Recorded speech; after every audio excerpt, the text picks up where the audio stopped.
Good evening, good evening, good evening. Thank you all for joining us tonight for Conversations with Taz. Oh, there is so much to get into tonight. So What's much. what's up? What's up? So let's get started with the update on the Theodore Edgecomb trial. For those of you all that may not be familiar, it is the trial that's being dubbed the road rage trial.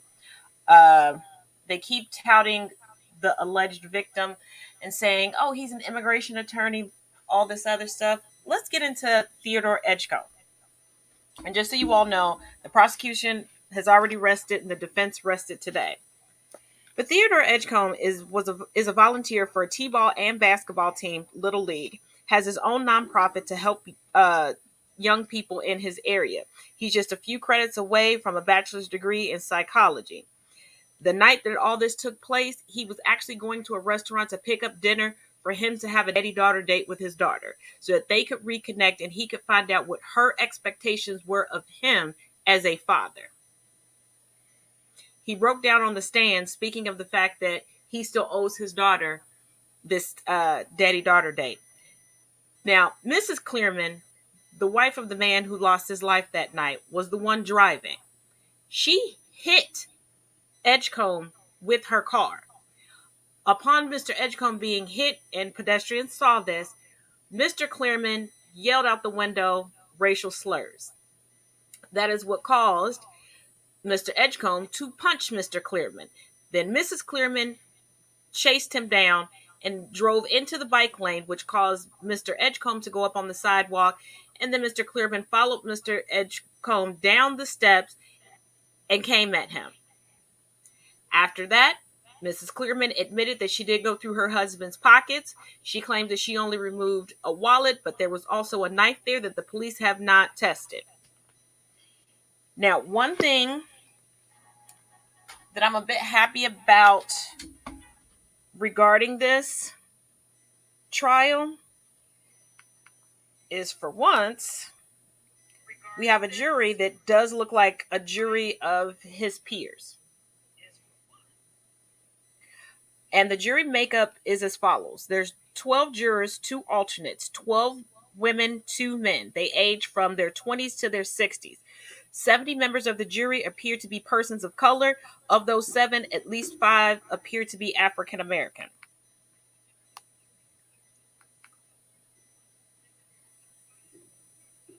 So at least there's that.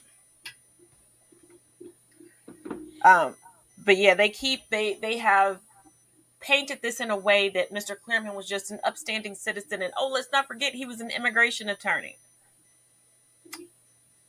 They would not allow in posts from his social media, more specifically Facebook. I understand the rules of everything, but just to let you know what was found on his Facebook is that he was like, "Oh, you wouldn't like me, gorilla."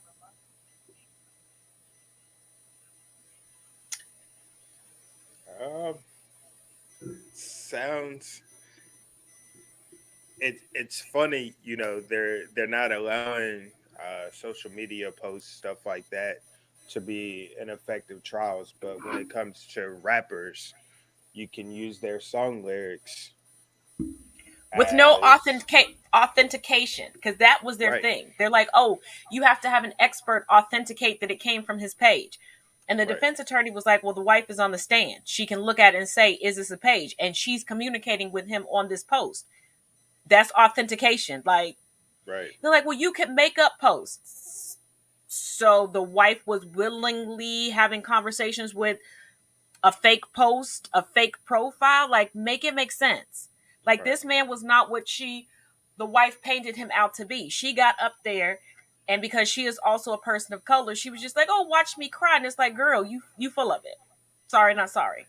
White tears, No, she white thought she had some tears. white tears. Yeah, it can it continues to show in our judicial system that the same exact thing we keep fighting for, that our lives don't matter. And that's what we have to keep reminding them.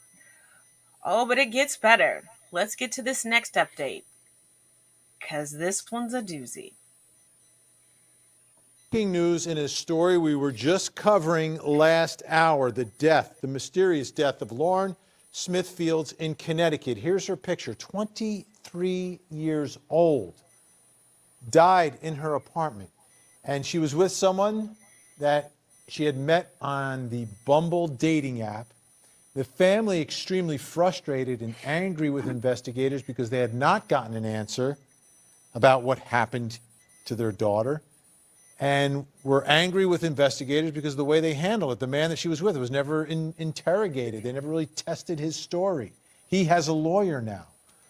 And we hadn't heard from the medical examiner yet. But now, as soon as we finished doing that story last hour, we've got new information. And just coming from the office of the chief medical examiner in Connecticut, okay? The immediate cause of death in the case of Lauren Smithfields was acute intoxication due to the combined effects of fentanyl, promethazine, hydroxyzine, and alcohol. Okay, let's go through that again. The combined effects of fentanyl, promethazine, hydroxyzine, probably not saying that right, and alcohol. That was the immediate cause of death. The manner of death has been labeled an accident. All right. That's the information we got, but what does it mean? What questions still are there? Let's bring back in our special guest who rejoining us tonight, professor of forensics at Jacksonville State University, forensic media analyst, former senior investigator for the Fulton County Medical Examiner's Office, Joseph Scott Morgan, back with us. All right, Joseph, I don't know if I pronounce everything correctly, but this is what we're getting tonight from the Medical Examiner's Office in Connecticut. Your thoughts about what we just learned. Keep us on split screen, Ben. I got one word I want you to pronounce for me. Cocktail. Cocktail.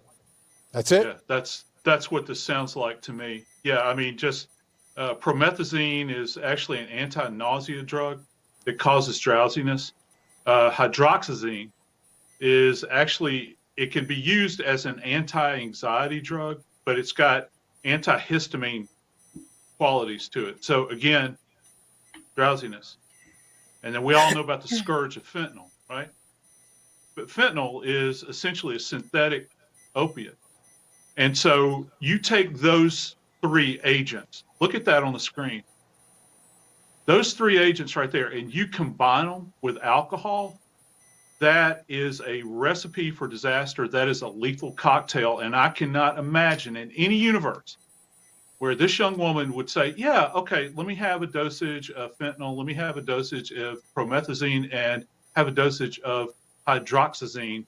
Oh, and let me wash it down with some alcohol. That it almost seems absurd to me.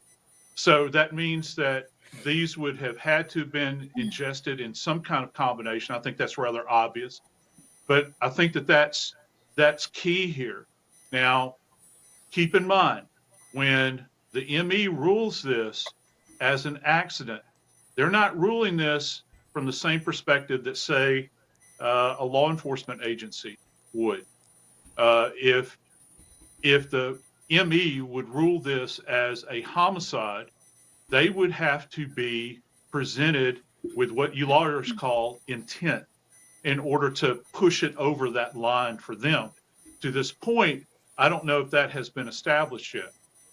But, you know, of course, we all know that there are cases where medical examiners and coroners have gone back in time and they've changed the manner of death.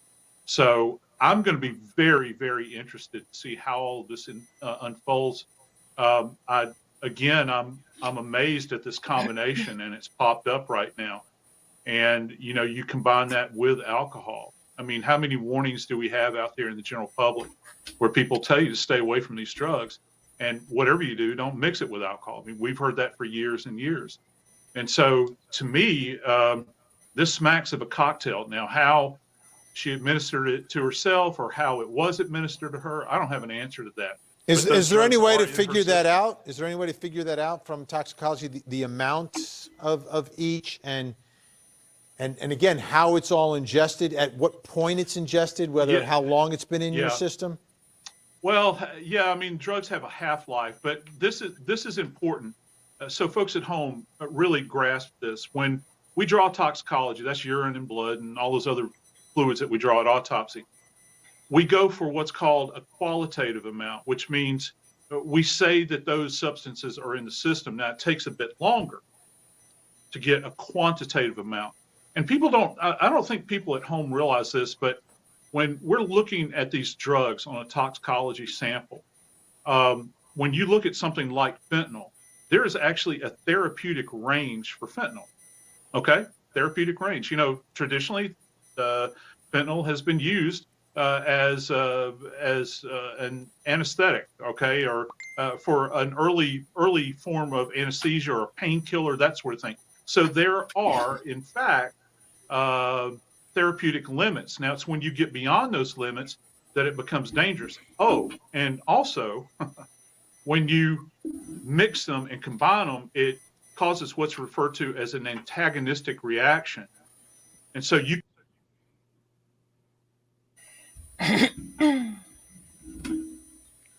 So did they show her date, like who, or say who her date was, or? It's a white man. Okay. They've never interrogated him. He's now gotten an attorney, and it's like, it sounds like, and this is just from previous dating experience, it sounds like he was trying to make her drowsy to take advantage of her. First thing didn't work. Use something else. That didn't work. Use something else. That didn't work. And he just gave up and was like, screw it. Right. Not realizing, oh, she's no longer with us. Yeah. I mean, from what it sounds like, they're going to call it accidental suicide. Like, and this coroner is absolutely I know, right.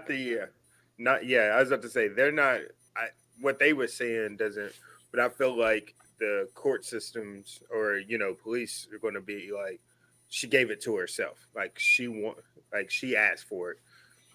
And it's complete bullshit. Everybody knows you're not going to give yourself that much stuff. You're not going to give, right. And that secondary coroner who was just speaking as an expert, he's absolutely right. Like, she's going to ask for a dose of this, a dose of that, a dose of this, and wash it down with alcohol, especially around a brand new man in your life. I can tell you, as a lifelong woman, that's not happening. No. And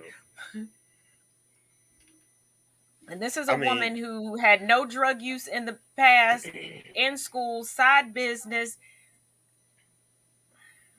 Right. No. And speaking from a man's perspective, like I'm not speaking for all men, but from mine, like a girl who would get that messed up the first day, it's a red flag. Like, so it just shows me I don't think she did that to herself. I don't think she knew it was getting done to her, and it ended up. But this case kind of reminds me. I don't know if you're going to play it tonight, or if you even know anything about it. The Jamaican man who went on a camping trip with a former coworker. Have you heard I do know about the case. I needed a little bit more time today because, like I said, I did 2 podcasts previous to this, so I wasn't able to put together a comprehensive clip. Okay. But yeah, it's black people, like right now, anytime really, just be careful who you're meeting up with. Like, I mean, shit like this is, excuse my language, I do apologize, but shit like this is just happening far too often to our people. And nothing's being done about it. Um, Women are going missing. Like, I mean, that she could have met up with that dude and just been gone off the face of the planet. Um, Unfortunately, she ended up getting killed, which is not any better. But we just got to take care of each other. We got to watch out for each other. You have to live by the buddy system. If you're going to meet up Right. with someone, send the information. Uh, I don't care if you sneak a picture of the person, tell them point blank that you're taking a picture of them, send it to multiple people. Right. Also, I don't care if you're male, female, or non binary. If you really, really, really haven't gotten to know this person and haven't been with them in multiple situations, and you leave your drink for any reason, don't drink it. Have it replaced. And if they get offended by that, leave. Get an Right. Uber, get a It's a Lyft, call a friend to red come get flag. you. And any bartender around the country will have no problem with you walking up to them and going, hey, can I stand here until my ride gets here? Or walk up to a bouncer and go, hey, can I stand here with you? This is what happened, X, Y, and Z. Trust me, Right. I've done it a many a times because when my spine starts to tingling, I get to moving. I don't sit back and wait like, oh no, I just paranoid. Get up and through. Do not leave anything. No, no, It's don't leave anything unattended. I don't care how nice of a guy or nice of a girl or nice of a non-binary individual you think this person is. No, people thought that a lot of serial rapists and a lot of serial murderers were nice people too. what they said. Was it Jeffrey Dahmer?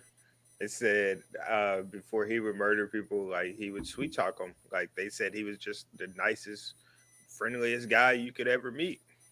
And he even had one neighbor that was completely fooled. She Yeah, thought he was the greatest thing since Betty White and Pockets, right. and she was So shocked. exactly. And I'm like, girl, you was shocked, but you saw people go in and never come out. They weren't pets. Where did you think they were going, boo? But anybody that's on a dating site, just just be careful.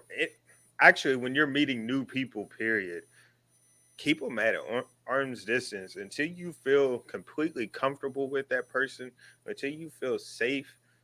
Take somebody with you. Right?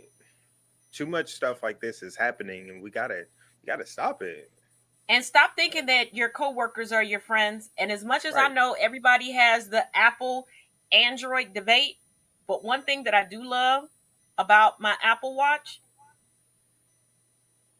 if Yep. my vitals start to go off the chain, I have emergency contacts that are notified with what's going on with me, the exact coordinates to where I am, not just an address, the exact coordinates to where I am. Exactly. While we was in Atlanta, uh, my friend Jackie, she doesn't walk anywhere. If she's going anywhere, I don't care if it's across the street. She's getting in her car. She don't walk nowhere. And while we was walking around Atlanta, like her Apple Watch just kept going off. Like, are you okay? Like, are you in danger? Stuff like that. Love And it. like I was sitting there, like it Love just it. kept beeping and stuff. I was like, why does your watch keep beeping? And I was like, somebody calling? She's like, no, my watch thinks I'm dying or getting kidnapped or something because I ain't never done this much walking. So, but um, but yeah, even with the Samsung watches and stuff, like they got the little function where if you're being kidnapped or something like that, you hit the side button like I think it's like 3 or 4 times. You just need to set it on your phone, and it sends an alert to your uh, emergency contact, and it lets you know their location. Like And watches, another thing, the smart watches are like the most genius things, but they're still a tracking device. yeah, but also take it, combine that with a little bit of old school. Now, my entire life, and my mother did this with us when we were children, and I still remember the code word that she gave us. And trust me, nobody on God's green earth to this day would ever guess it. And no, I'm not going to tell y'all because I do use that code word currently with friends in the event that something happens. because I've learned how to slyly throw it into a sentence and they know something's up. Absolutely. And if you're going to meet somebody for the first time, choose a place that is not only familiar to you, but people that are in close proximity to you, where they know the route that you would take to get there, the route that you would take to get back, exactly where it's located, and try to choose places with actual working surveillance cameras.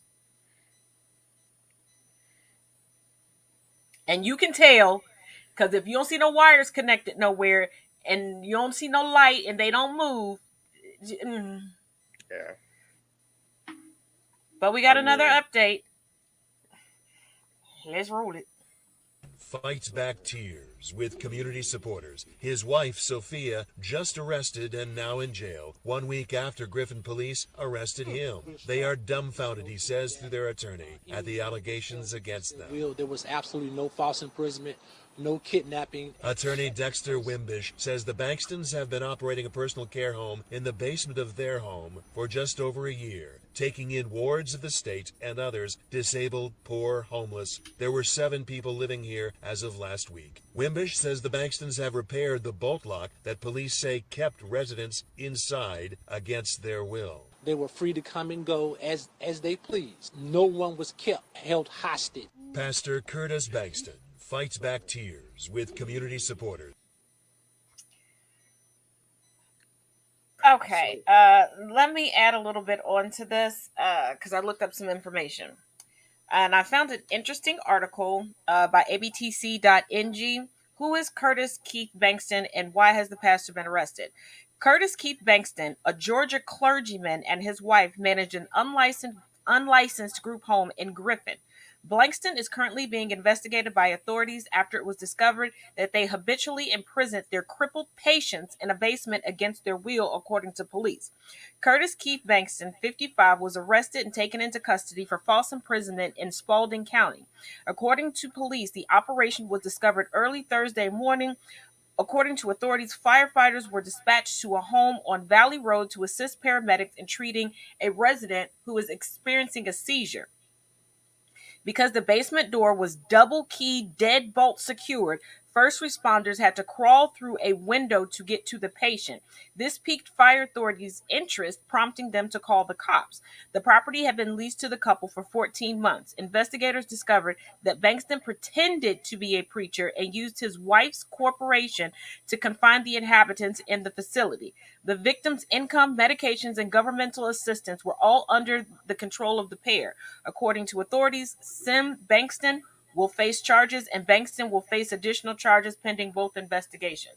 My thing is, if you are running a group home and you're trying to do the right thing, if one of your patients is having a seizure, why didn't you call the paramedics and why didn't you have everything open for paramedics to get through? right. And the fact that I have tried hard to find out when he was ordained, where he was ordained at, what church he belonged to, I couldn't. I reached out to different ministers that I know, like, okay, maybe he's just not in the denomination that I have access to check things through, which does happen. But I asked him, I was like, there's like conferences and things for Black ministers. And most people, whether go in person, they get the newsletter, they've never heard of this man.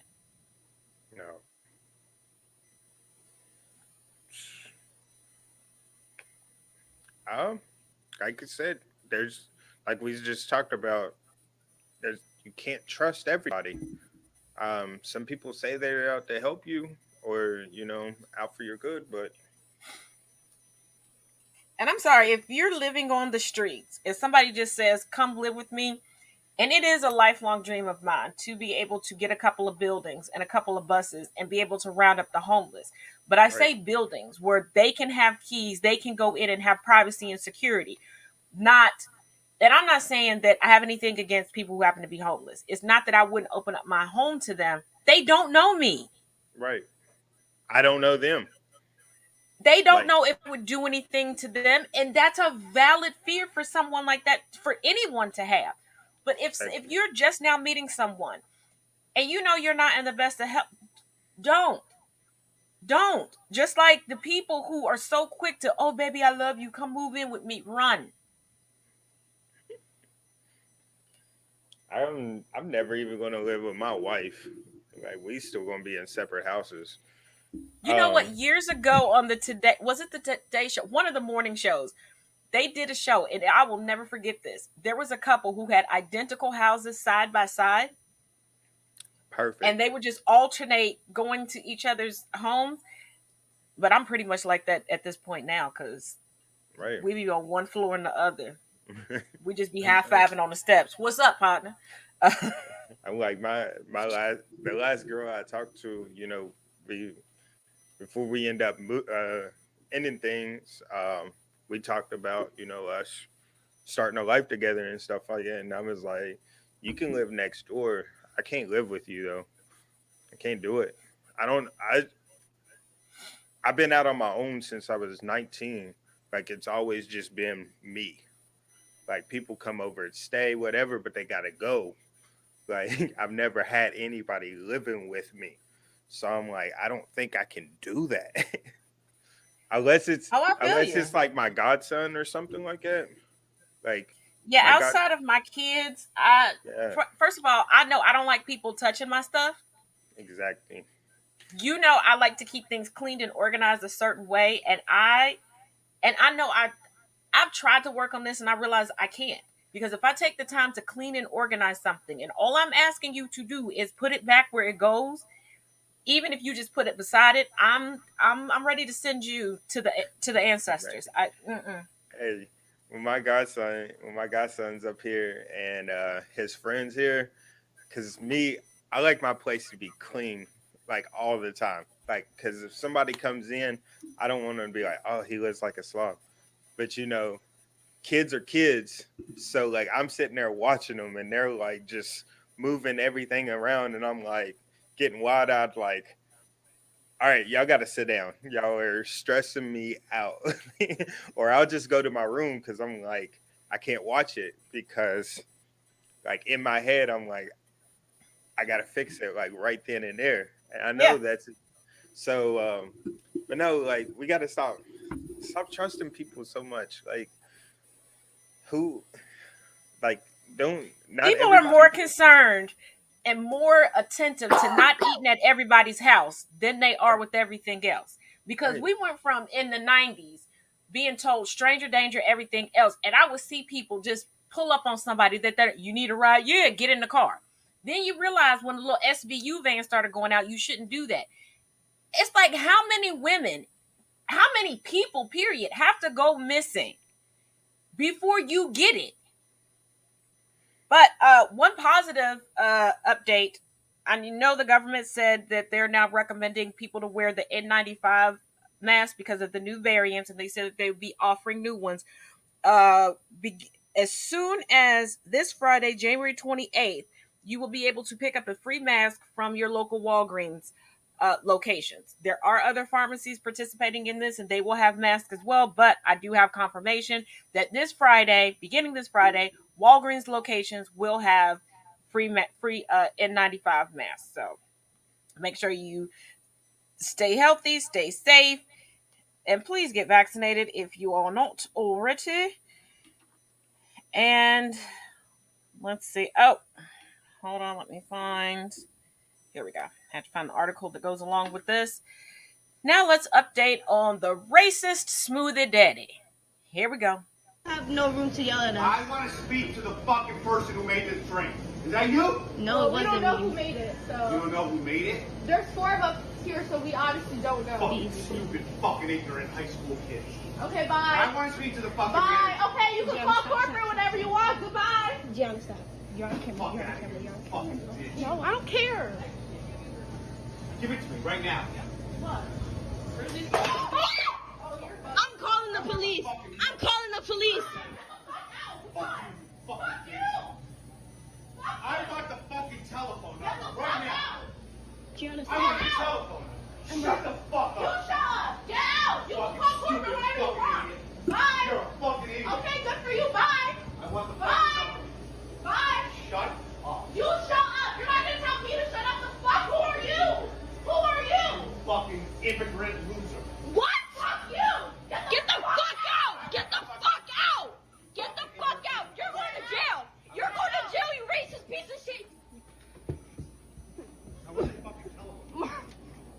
Call the police now.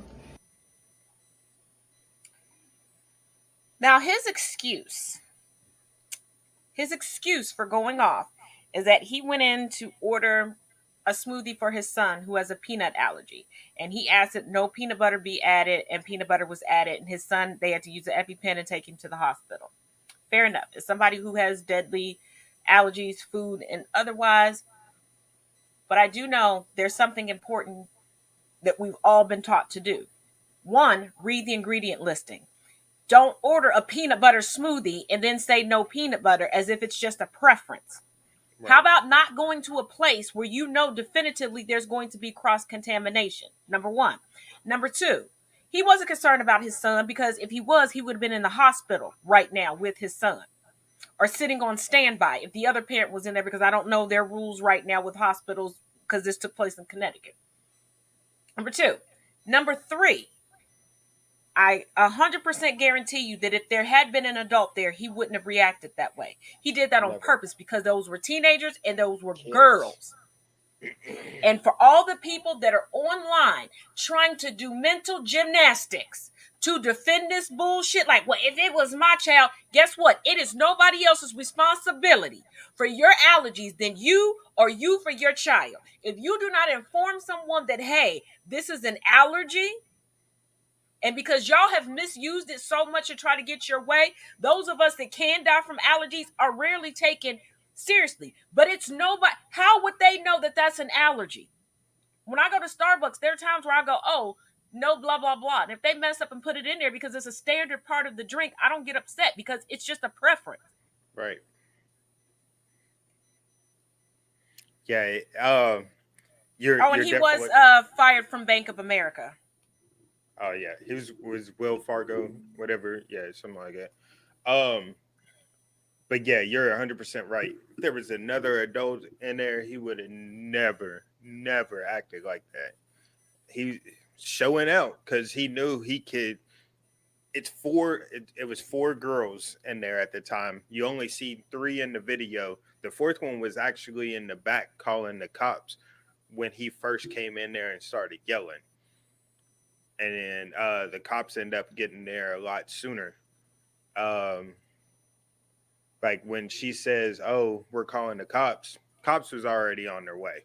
So, but it's a coward move. It's another coward white man move that when he thinks he can bully or overpower somebody, that's when they want to show out. Let there have been literally any other person in that restaurant that could control him, yes, he probably would be upset. That drink would have never got thrown. I can guarantee that.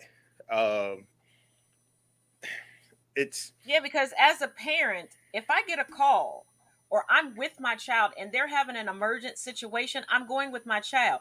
Imagine. Right. Now, I have heard, I cannot confirm it, but I have heard that people said that he lied about the whole situation, that his son never went to the hospital, but I can't confirm that. But my thing is, imagine the panic of being his child. You've started to go into anaphylactic shock. Your EpiPen that's supposed to save your life is not working. The ambulance has to be called. You have no parent riding with you in the ambulance. You get to the hospital, and I know how they rush over you. Right. And we know how social media works. So once he recovers, he's probably getting this video sent to him all over the place, getting snaps, tweets, DMs, and text messages about his daddy wilding. Imagine how awkward everything family related is going to be, because it's like, damn, you're the epitome of fuck them kids, huh, Dad? Right. Like you worse than Abraham. Yeah. Me personally, I'm gone with my kid. If my kid is just getting picked up in the ambulance and he's fighting for his life, I'm going with him. Like, I'm not going back I might go back to the place once I know everything is good. Like I wouldn't even go back to the place. Right. But they gotta know they made a mistake. Like, they didn't make a mistake. He ordered a smoothie with the main ingredient of peanut butter. Oh, okay. Yeah. If you know your child's allergy is peanuts, and then you go, That would be like me going, I want the Reese cup smoothie, but no peanut butter. Yeah. And then the person repeats it back to you, sir, this comes with peanut butter. I know, but we can't separate the two, because this happened to me at Panera the other day. I mixed up the names of two different drinks. It was on me, but Right. the person was very nice and explained, like, no, we can't swap this out, but with this, we can swap it out. And I said, oh, my bad. But when the main ingredient, and also, they don't know that his son is allergic to peanuts. And if you just, unless he specifically says he has a peanut allergy, because they would have told him, sir, there's cross-contamination here. We cannot shut this down, because when you go to a restaurant, you tell them that they have an allergy. They shut the kitchen down, sanitize everything, give you a station all to your own to cook your food. Right. They're in a smoothie shop. They can't do that. They would have told him, sir, sorry, we can't service you. So that's how I know he's full of shit. Right. Like, so as you know, I don't eat red meats or pork or anything. So when I'm at like a hibachi bar or a hibachi place, like I have to wait for everybody. I'll go on and wait for everybody else's food to get cooked, and then I have him clean it, and then he cooks my stuff, because I can't have that steak on my chicken. Like, even though he might have it on one side of the grill and on the other, like the juices flow, and it gets into my chicken, so I can't do it. Like, I can't, if he just goes on and do it, I can't get mad if I didn't say, hey, will you wait until after you clean it again? I can't get mad about it. Like, it was my fault. But if you're going to order a drink that the main ingredient's peanut butter, and your son's allergic to peanut butter, and you just say no peanut butter, that's like I you. saw somebody trying to defend this racist piece of shit who decided to, because they had left. Keep that in mind. They left. So he comes back. But this dude tried to defend him like, well, I had an allergic reaction from Five Guys and I'm allergic to peanuts too. Bruh, Five Guys is dripping in peanuts. Right. That's not a defense. Like, you're getting mad at teenage employees at Five Guys. How did you make it through the door? There's peanuts everywhere, on the counters, on the floor. And then he tried this. Well, somebody brought it to me. They didn't have a sign up yet. You a damn lie. Right. Soon as the Five Guys opens, they got signs everywhere telling you that there's peanuts all up and through there. And then they run so many sales on their peanuts. Bruh, stop. Like, when I tell you the amount of gold, platinum medal, mental gymnastics that they are trying to do to justify this, But let's go on to talk about hold on 1 second. Go ahead. I wish Black people would fight for Black people the way that white people fight for white people. Racist people. No, the way white people fight for racists. Because yes. Like, white people, regular white people will throw each other under the bus. You know how much better united we look when we do that? Like, well, the only time we seem to fight for each other is on social media. Because right now, Black Twitter is in an uproar because Awkwafina was nominated for an NAACP Image Award. Right. Now, if you're not familiar with Awkwafina, she is an Asian woman who was an up-and-coming comedian who used a black scent in stereotypical black, like a walking minstrel show, motions and movements. And then once she started getting bigger roles, all of a sudden, no black scent, no mannerisms, no more nails, no nothing, no more hip-hop awards, nothing. So we're extremely shocked that the NAACP would honor her. Now, she has had some roles recently that have been more diverse and have open conversations in the Asian community and between the Asian community and the Black community. But that does not take away from the fact that she basically put on the perceived persona of Black people, especially Black women. And I'm tired of telling y'all, we are not your costumes and we are not your damn caricatures to get famous. But let a Black woman had it done that, she would still be on the D list. Tell me I'm lying. Right. No, absolutely right. It happens. It happens more often. A lot of the famous TikTokers and YouTubers and stuff like that, they they make jokes like their main jokes is doing stereotypical black things, and people eat that shit up. They're like, oh, this white person is funny because doing black voice and stuff like that, and acting like a stereotypical black guy. Let's make them famous, and then all of a sudden, when they get famous and stuff, they're doing they they kind of shy away from it, like, and They go from girl. try to be white again. And I'm like, This is what they do. They go from girl, Shanae, right, Shabu, Queen, blah blah blah. Then let that big chick come in, and they're like, Shadworth, where are we right, having lunch today, my dear sir? And the thing about it is, it's not even like I've seen people who've grown up in certain neighborhoods where you can't really pinpoint their accent because they got a little bit of everything. They were talking to so many different people from people all across the country for so many years. They have that weird, you can't place an accent, but it's authentically them. They might be listening to country music, but because of the stereotype you have in your head about black people, you think that there's some ambiguous black person that you're talking to on the phone, where it's right, really Billy Joe from down the street. right, They take what they believe is a stereotypical black person, more often than not a black woman, and make her the most ghetto, uneducated, laughable, fumbling fool possible. And that is what they present. But when we are authentically ourselves, that ain't good enough. right. Where they say white people use our slang and stuff as jokes. We talk like them to survive, something like that. But Mm-hmm. Because for years they've made fun of Ebonics, which is now called AAVE or African American right, Vernacular English. But it took so long for our dialect to be recognized as an official English dialect, where right. every other dialect of English was accepted. When we But was when we was speaking Ebonics, oh, you can't talk like that. That's ghetto. Like that's that's trash. not Like that's professional. not professional. Like, and now it's the wave. Like Now everybody you wants can to go into speak an our office building and actually hear somebody go, period. right. But we And got it's one not more for and tonight. it's not Lakeisha.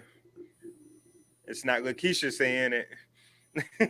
No, we in our it's McKay. It's hey, McKaylee. look, out when I'm out in the field, I I can talk how I talk. I can be myself. But I know once I get in our main office building, hey, how are you doing today, sir? It's very very nice to meet you. Yeah, Nice you to got a see you code again. switch quick. Yeah, like because I gotta survive. Like I can't be in there. Like now, when I be talking to the main boss, he's cool. He's a younger black guy. So like me and him, we be we be in the office cracking up. But once I hit that door again, walking out of his office, I'm like, hey, how are you doing today, Mr. White Man? Hey, nice to meet you. Nice to see you again. Well, we got one more that's pretty important. Let's get into this one. That's the whole point of being the government. If you don't like something, you simply make it illegal. The government can just make anything illegal that it doesn't like. That's a quick joke on the perils of government overreach from a comedy, Pirate Radio. Yet now, there are an increasing number of moves by local and state governments that go kind of down that road. Now, for context, let's just remember. Say you're a traditional conservative or libertarian. That means you believe government power should be used sparingly. So many of the moves I'm about to report for you are fundamentally anti-conservative. They reflect something different, a more inconsistent and nakedly political approach that's fixated on trolling your opponents and the outrage politics of the MAGA era. Take this brand new Republican governor of Virginia, who ran on the phantom issue of banning a curriculum from schools that was not being taught in schools. You may have heard about it. It was called critical race theory. It was not in Virginia, but he talked about it as a way to inject race in the campaign and in schools, and now he's launching a tip line so parents can narc on public school teachers that they personally believe are somehow behaving objectively by teaching divisive subjects. The context there is partly racial, just as another MAGA-style governor, Ron DeSantis, is urging a government ban on certain topics from schools. It's a mix of the scare tactics about critical race theory with a separate attack on just anything that might make certain people uncomfortable. We are going to be including in this legislation giving parents a private right of action to be able to enforce the prohibition on CRT, and they get to recover attorney's fees when they prevail. This is a real thing, even if the posters look like a kind of self-satire. The Stop Woke Act, the child who's a minor who's been put up to hold the anti-CRT sign, something he's never been taught, according to what we know about middle school curriculum. DeSantis also saying that way parents might sue their schools if critical race theory is even alluded to. CRT is not taught, so that's unlikely. It's more of a collegiate level lens when it arises. And there's nothing wrong with it, by the way, but again, we don't even get into it if it's not on the table. So these bans are being pushed in at least 10 other states, and it's part of a wider movement. Texas Republicans trying to direct schools to identify books that could cause students guilt or anguish that they might be racist or sexist or oppressive. It is seen as something for white students. I'm crying right I'm now. gonna let you talk. If you all want to know my in-depth thoughts on this after this broadcast, you can go to the video just before that. That is my audio podcast that I put out every Tuesday, and I actually talk about it in depth there. But I want to hear my co-host's thoughts on that. I'm crying right now. Poor white people. So oppressed. Like, how dare you? How dare them try to go after you and attack you for your ancestors? Like, ancestors for their grandma and granddaddy. Just because one white person is racist doesn't make them all racist. I hope you know this. like, oh God, it's such foolishness. I'm so, like, I love this country. I've said it on this show before. I love this country to the death of me. But geez, y'all make it so hard. Y'all are aggravating as hell when it comes to this. Okay? Yeah, exactly. It's a college level course. Honestly, we have to do better. First of all, the amount of students that drop out of history classes in college because they think that their college professors are teaching them something wrong, because by the time you get to college, they can actually teach you the correct history and not the whitewashed history, is astounding. The amount of people who claim to be true patriots and good old boys that have no idea how the government works, how the system was created, how this country was really founded, because all they've gotten is a whitewashed history that puts the white man atop and everybody else trickling down, is ridiculous. And they talk about the discomfort, but what about the discomfort of every black and brown child that's sitting in a classroom right now? Every child that belongs to the LGBTQIA plus community that's sitting in a classroom right now, because they even threw in sexism there. So a non-cisgendered, straight Protestant white boy is going to feel uncomfortable in every class, because he may not feel comfortable with trying to assert dominance over his female or non-binary classmates. Y'all don't think we don't feel uncomfortable when we're talking about white history or American history, and white history? They're talking about how these slave owners was actually good guys. Oh, because they did this and they did that. Oh yeah, they owned slaves too and treated them like shit, but they was good guys. Like, you don't think, or they that think shit we makes don't feel discomfort, or they don't think that we feel discomfort when anytime a black person is brought up in any class, they immediately look at all the black students. Or when 9/11 is brought up, they look at the Muslim students or the brown students, because after 9/11, as much as they tell us not to forget, let us not forget how this country lumped every Middle Eastern person together, regardless of their country of origin, regardless of their beliefs. and said that they were bad people. You don't think, excuse me, that those students felt uncomfortable? You don't think that female students feel uncomfortable when the dress codes are geared towards us? Because you hire perverted teachers to teach in those classes, they keep getting distracted by shoulders and legs of minors. Right. You don't think it's uncomfortable for Black and brown parents to have a conversation about how to survive the police and how to survive in the nurse's office or at the doctor's office with their kids from the time that their kids can walk and talk? But yeah, let's worry right. about white discomfort. Right. I went to a predominantly white school. Like there was total there was 8 minorities and 2 was foreign exchange students. So there was 6 Black people there, and I'm in the my English class by myself. We're reading To Kill a Mockingbird. I don't know if everybody's read To Kill a Mockingbird. The N word is mentioned in it. So every time the N word is about to be said, all the white people look over at me. I'm like, teachers even looking at me. They're like, do you feel comfortable with them saying the word? It's in the book. Like, read it. I don't care. Don't look at me and say the word. And I'd rather them say something else, but I'm one Black person in a room with 40 other kids and a white teacher. You're going to say it regardless. You're going to say it outside the classroom. You're going to say it to your friends. Say it. Like, what am I going to do? Fight all 40 of you? Like, come on now. But and that's also something that they don't understand. Right. I felt so uncomfortable because, like, it was like the pressure was on me to, like, some of the students was looking at me like, oh, is he going to get up and fight him? Like, is he going to be a stereotypical Black guy, get angry and just start throwing stuff and fighting everybody for saying this word? No.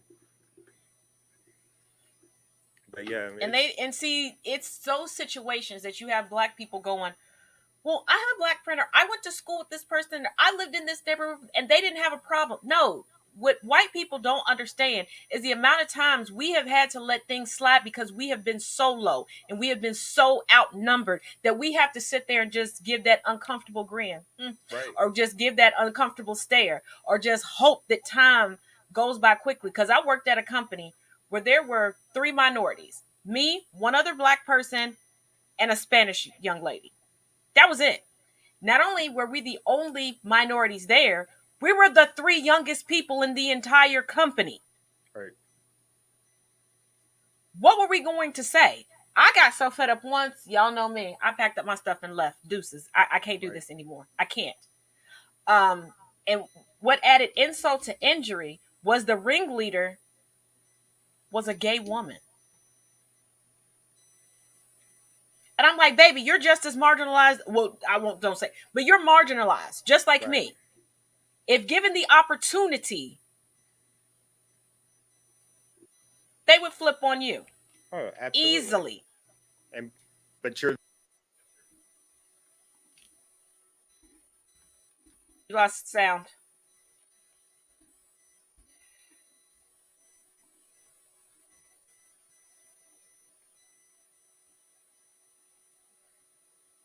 But it's cool. You don't have to worry about it because we're out of time for tonight. Thank you once again for joining us. As always, each one teach one, each one reach one. Be sure to join me tomorrow for Get Into It with Taz and Chris. And we're going to go over some updates regarding a bill that was signed to help exiting veterans immediately be streamlined into the VA, and also some things that have gone on with Capitol Hill. But till tomorrow.